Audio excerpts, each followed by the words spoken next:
My name is Piyumi Samaratunga. I'm originally from Sri Lanka and have been in Minnesota for about 25 years. I'm a lawyer by training and I practice in US immigration and citizenship. Sri Lanka is a little tropical island of the um, coast of India at the very southern tip of India. Used to be known as Ceylon, famous for its tea, Ceylon tea. So I came here, yes, by choice, but out of a sense of, you know, deep family commitment. There was a family member who was, terminally ill, my mother in law, we needed to be here. And then, kind of, one thing led to another. So, never really consciously decided to migrate. When I came first, there were quite a few things that were rude awakenings, when I thought I could just, go get a job as a lawyer, having been one all my life. I realized that in Minnesota and in the US, admission of foreign qualified lawyers is a state law based thing. Each state is different, and in Minnesota, they insisted that I have an American JD, not to practice but simply to be eligible to take the bar exam. So even with, over 5 years, maybe 6+ years at the time of exclusive international transactional law experience at the topmost law firm in Sri Lanka, with a Cambridge University in England law degree, a graduate law degree, experience with other top law firms in the world.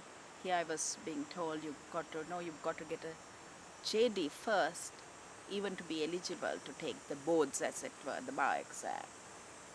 So that was a rude awakening.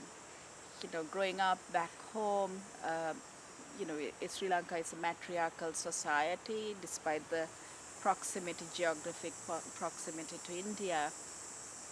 And we look to the West and the US as these bastions of liberal progressiveness.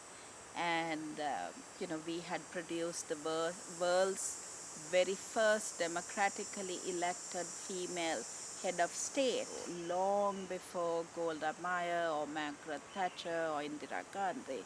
So for me, I was used to women as, chairman of law firms, we call them senior partners, women, you know, in leadership positions, including in government and private sector. And then when I came here first, to be told by one of my mentors at the time, a deputy general counsel of a Fortune 500, who said she was the first wave of a large critical mass of women going to law school in the early 70s. And, it was just fascinating that women had position hadn't progressed as much as I had thought and expected, even in households, to, to notice that women did more work than men, which was different to my upbringing. My dad was a diplomat, but when they were on foreign postings, my mom said he changed my nappies just like she did. So that to me was fascinating. As you know, immigration is a really hot button topic right now in the US in particular. And both as an immigrant and as a trained immigration lawyer, this is something that's deeply, disturbing for someone like me who believes in the freedom of the human spirit to migrate and move. And when we have artificial borders and barriers that inhibit that, it actually um, inhibits not just the global movement, but also, I think, our humankind as a species, our ability to preserve long term. I think most of the anti immigration perspective or view comes from fear. When I say I am pro immigration and believe in human freedom to move and be mobile, it doesn't mean that I am advocating for us breaking down all borders and letting the whole world in. But there is a place and the possibility for humane, um, strategic, and smart ways in which we allow for human movement. Despite the 40 some million in unemployment, immigration is not something we can do away with. Those There are jobs and companies that depend on top talent, whether it's in the healthcare field, whether it's physicians, whether it's researchers, scientists that we need, that we don't produce domestically in adequate numbers. So on the one hand, when we are saying we don't need all of these, within quotes, foreigners taking our jobs, then we need to ask ourselves, have we invested enough in education as a country? And if we are not doing enough, we need to still fill that gap in the need. And if our health facilities, if our research centers, if our companies are to remain globally competitive, they need to get the best talent in the world, irrespective of where they come from.